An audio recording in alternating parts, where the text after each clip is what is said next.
It closes a line, right? So that means that if the sword progresses on that current line, then it won't hit, right? Okay, so to the inside and outside, I mostly agree. To the top and the bottom, it gets a little bit more complicated. And specifically, I figured out something that you can do a while ago that I think is pretty neat, and it's actually not too bad.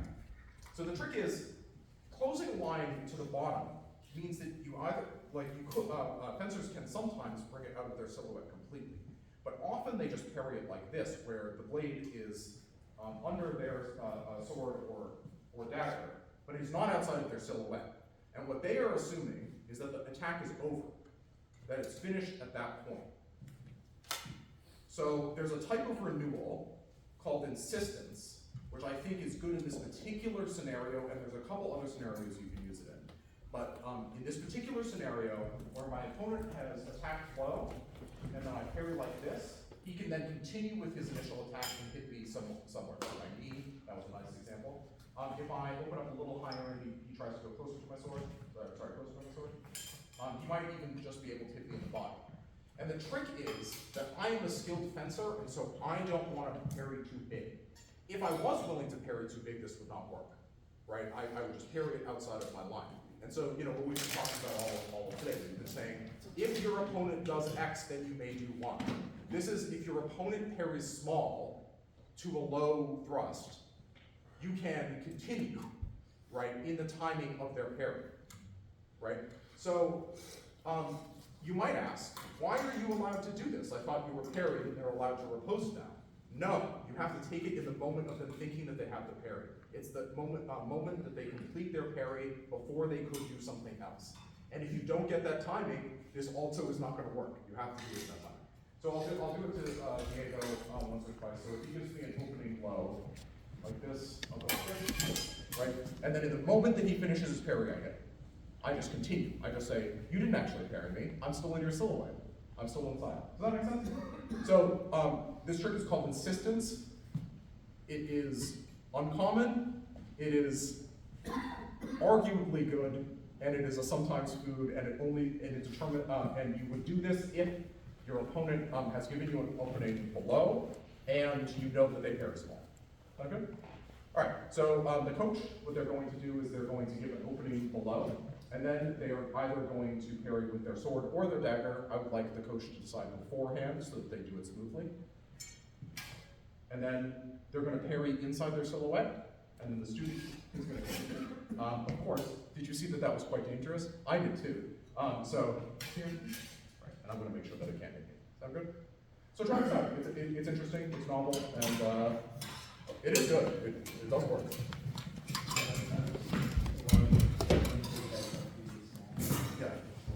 They just like, I'm not. Yeah. Right. Right. And in theory,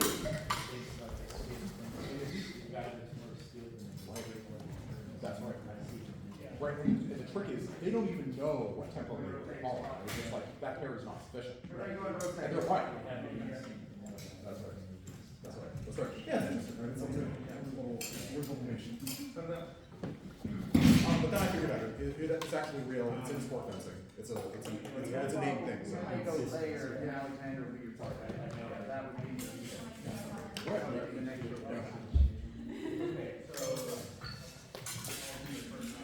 Yeah, I know what the last name I'll start the first thread. Sorry, I'll parry.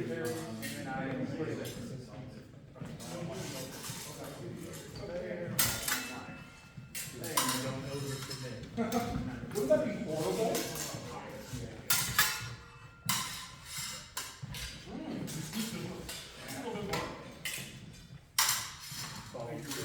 So the one before we got to the problem was actually a really good example of giving him another version of the drill that works.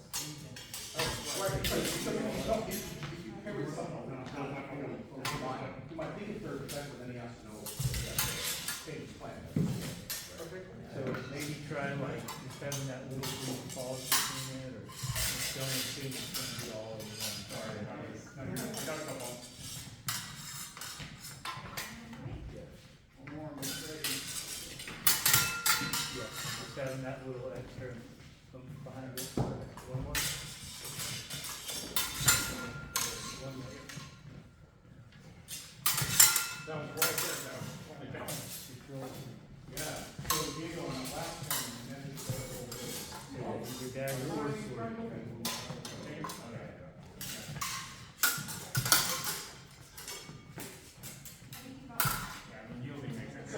So that's See, what see, you will like. see your silhouette. It's not outside. That is it. Okay,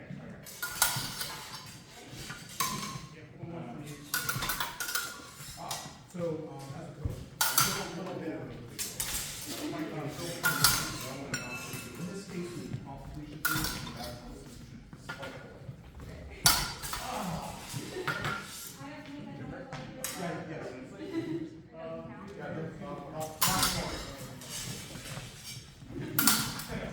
So not to the side, but it's down. One for one. Yeah, that's it, that's it.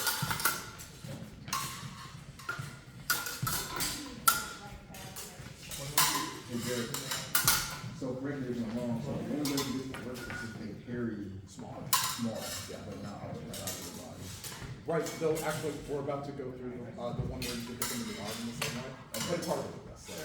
Yeah, but right, it's weird, right? Yeah. It works in other things too. Yeah, I never thought to do it, so. I know, right? So this is not normal for here, this one's. Okay. This one's like, I think it has people in my nose. Yeah, I agree. Alright, fellas. Hey, man. Alright, so the next thing that I want you to do is a little weird, but I want you to do something specific. So I just told you that there was a good way to do this where you hit the body underneath, right? Where the parry is insufficient, but because it's controlled and it's near the body, it doesn't actually bring it outside of the silhouette. There's another way that you can fail to go outside of the silhouette that happens pretty often, and it also is a good opportunity to use this action. So we're gonna use Diego, right? So, what Diego's gonna do this time is, as my coach, we're gonna set up the opening to the outside of the sword. And then when I attack him, he's gonna make a small parry and control with his sword. And then what I'm gonna do is I'm just gonna stab him in the arm. Does that make sense? So he thinks that he's covered his body, but he didn't cover his arm quite good enough. And this actually happens all the time. So I'm not sure how consciously you did exactly the right angle, but I think the answer is not fully conscious. Like you didn't pull it too much. Anyway, so people often carry this controlled place with their sword, where their sword is kind of like hooked up like this. And the arm is still actually vulnerable. Like if you thrust me right now, that's right? It's just gonna hit me, right? So it doesn't really require very much angulation or much of a change. You just have to understand that the target now is the arm, because they failed to parry quite enough to bring it outside of their full silhouette, right? So this is a good one. It's a little harder to think about than the previous one, which is why we started with the previous one. But give it a try. Can you do that again? Yeah. Yeah. Yeah, so, I have opened here, then Diego is gonna attack my arm. And then I'm not gonna parry so much that it can't hit my arm. Does that make sense? I'm just gonna parry the way that I thought I would normally, and then Diego just changes his angle just a little bit, maybe, and then it. Okay? Right? Rotate again. One take, please. Thank you. Good job. Oh, you're sick? Okay.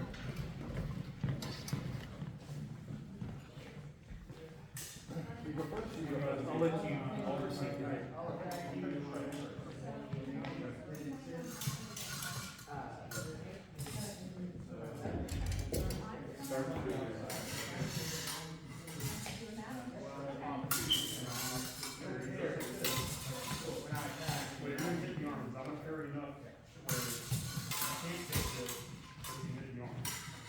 You try to hit me more of that. Where it's not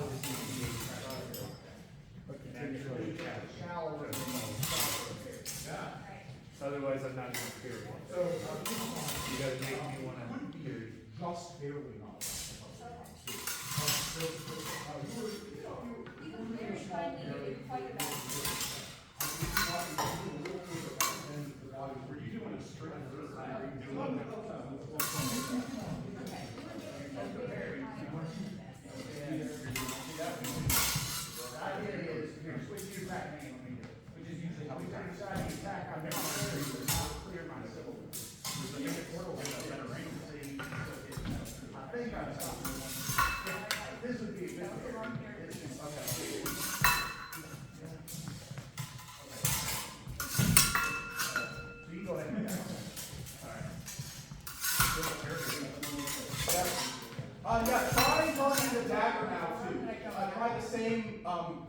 the coach is not quite far enough over with the dagger. See, I'm on this Dagger arm, I'm trying to do those.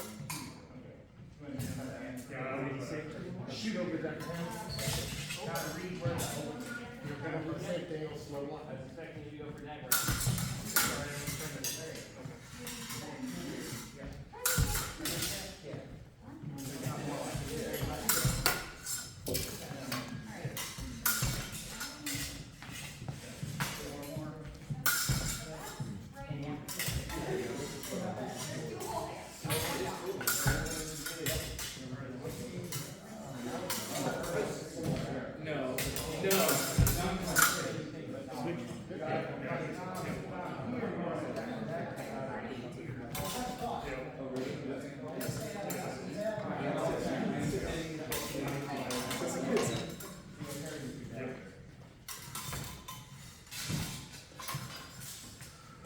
So you're kind of bringing both your feet together.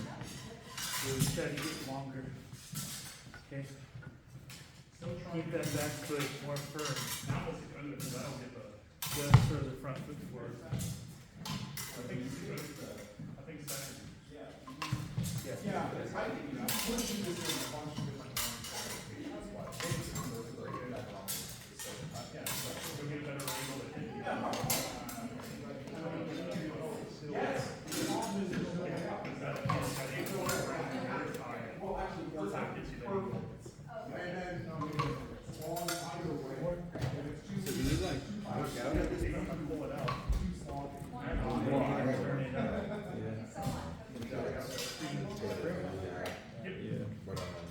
Alright, cool. Let's do one more thing. Just one note on the side. Let's talk about this for a second. So, you know, the joke is here, I insist that I do it. I insist that you're on that. I insist that parody wasn't good enough, right? So anyway, our cute little thing, try it out sometime. If you get a couple points off this at some point in your time, then at least you were exposed to it as well. Okay. So the last thing that I want to talk about is something that we did not cover today, but it is uniquely and unusually good in companion formats, and it is fainting outside the sword and then cutting the lead leg. We have to be careful when we do this because we do not want to brutalize our friends' legs, and especially the side of their knees, so try to hit the thigh when we do this. This is one of the best actions in fencing.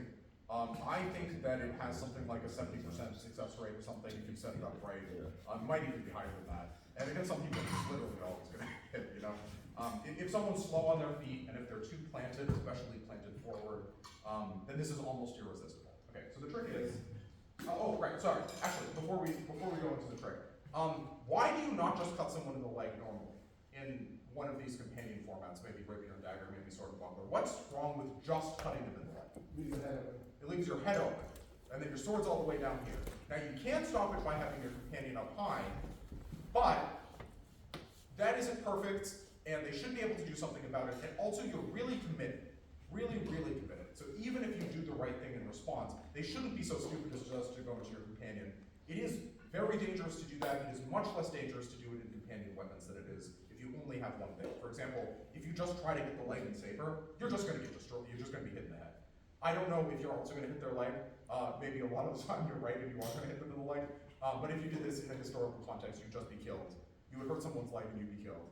So, you know, maybe that's not worth it for you. Okay, so, however, fainting before you do it is excellent. And the reason that it's excellent is because people plant their legs when they parry, right? So if they think that they're going to parry, and then they plant their leg, then you can hit their leg, and then they're trying to push off to the side, and then you hit them in the leg. Okay, so this is one of the best things you could possibly do. It's so good that you have to have the legs slip down really well too. Okay, so Diego's going to open outside the sword in the same way that we had before.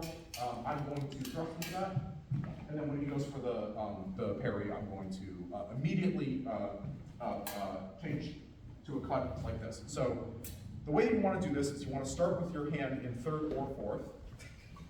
Third is a little better, I think, but fourth is easier.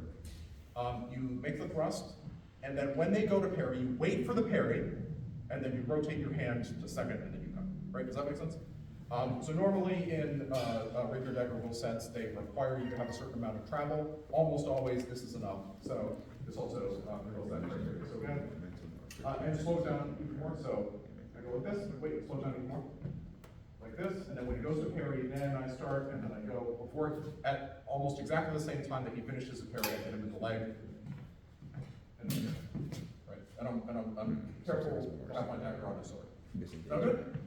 So this is just a 6-set play. It's excellent. It almost always works. If someone is too planted, then they just get hit. I don't think we have time to go through the counter. I think this is the only thing we have time for. But if Diego does this to me, I should just retract my leg and then I can hit an arm or something, right? So the leg slip is the counter to this, but we're not going to go through the counter.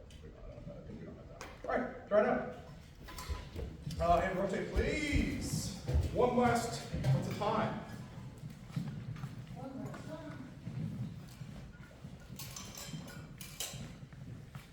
Oh,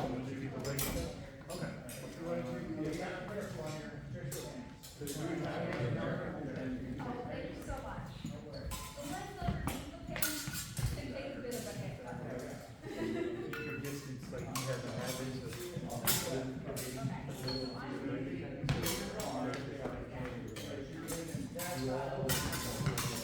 So this is more of a disengagement, using.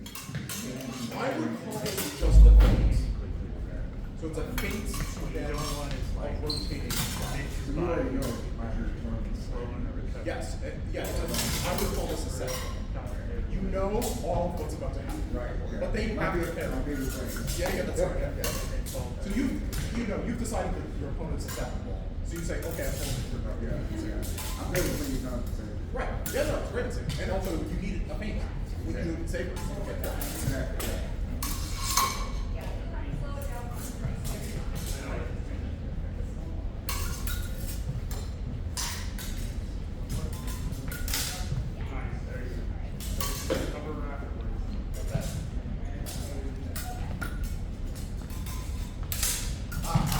But you want to get that rotation, right?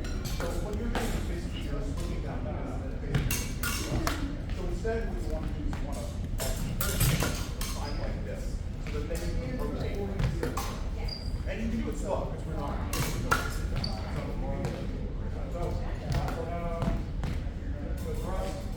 Yeah, that's right, that's good.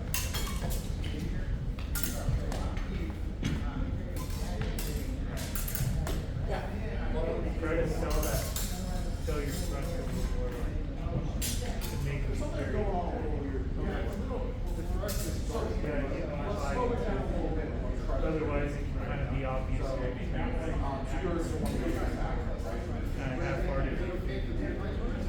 Trying to make something like that. Famous believable is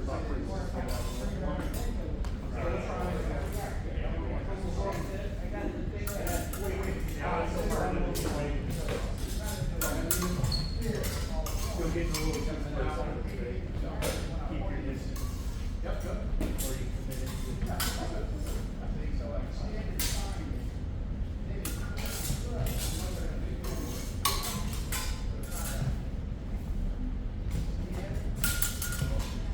think that you have to be this close. All right, coach. Something like this. I would like coaches now to do a couple of reps where they try to afterblow after they're hit in the head. Please, ready, parry the after. Do not be hit. Is that good? So coach now tries to afterblow. Maybe hitting the head.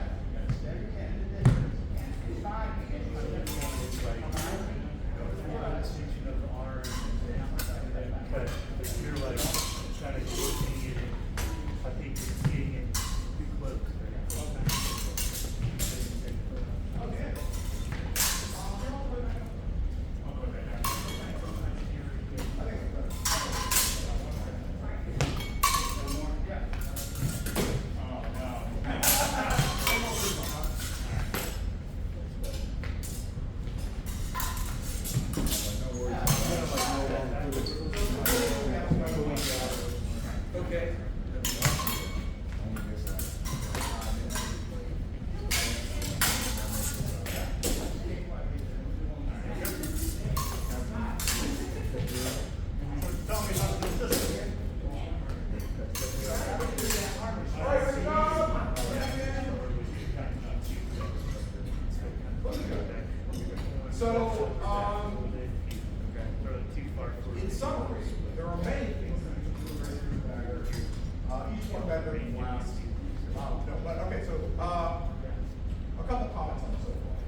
it's better if you can get back out immediately.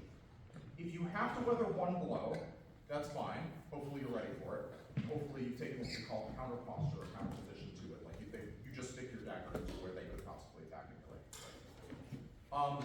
If they chase you very quickly, that is good for them, but, you know, arguably the leg is hurt, so I don't know. You know, like, we don't actually get hurt in this, so we'll never know how much it affected them. This action is only good if you do it with a feint, and it's only good if you are actually ready for their afterward. But if you are ready for both of those, it's one of the best things you can do. One of the best ways to do it is to just do it at exactly the edge of measure and then get right back out. Like some people, I think, were standing still once they had it and then weathering the attack in there. You kind of only want to be weathering the attack as you're fleeing if you can manage it. But anyway, sounds good. Okay, so in summary, you know, this is a pretty complicated weapon system, and we've only been able to cover a very, very, very, very small portion of it. Though we've covered a lot of main things that are the key main things in the system. In order to get better at this over time, what you are hoping to do is hoping to make it so that you know what your opponent is going to do and what you plan to do about it at all times, and you kinesthetically understand what that action means. So the biggest problem that you can have is that you try to parry with the wrong thing, and then you get hit.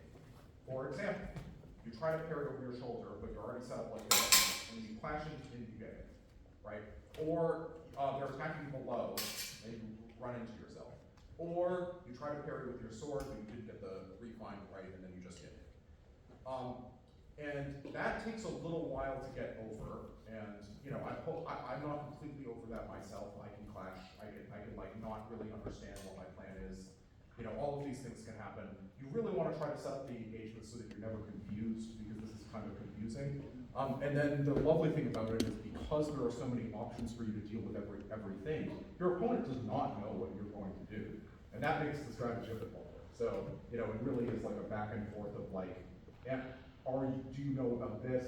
Do you know about this? Can you stop this? Can you stop me cutting you in the head, for example? You know, you stop me. Yeah, have you ever seen this before? You know, one that we didn't talk about today, since you still have your comment actually on. There's a number of ways to hit your opponent with the dagger. Like if for example, Diego over-penetrates my time, I can just hit him, right? That's illegal. I can force the same situation by, you know, pushing the sword to the ground and then coming in. I can do a bunch of extra things with the dagger. If they're not ready for it, it's already over. Well, by the time that they realize that you're wrestling, right? So, you know, it's a really complicated and interesting system. I think it's the one that's the richest and the most compelling over time in the HEMA sphere, alongside Sword and Buckler, which I think is almost exactly the same. So I think it's almost as interesting. So yeah, thanks for attending. I hope you learned a couple new things. Hopefully Insistence was completely new. And don't, you know, use it all responsibly. Don't hurt nobody. And thanks for your time.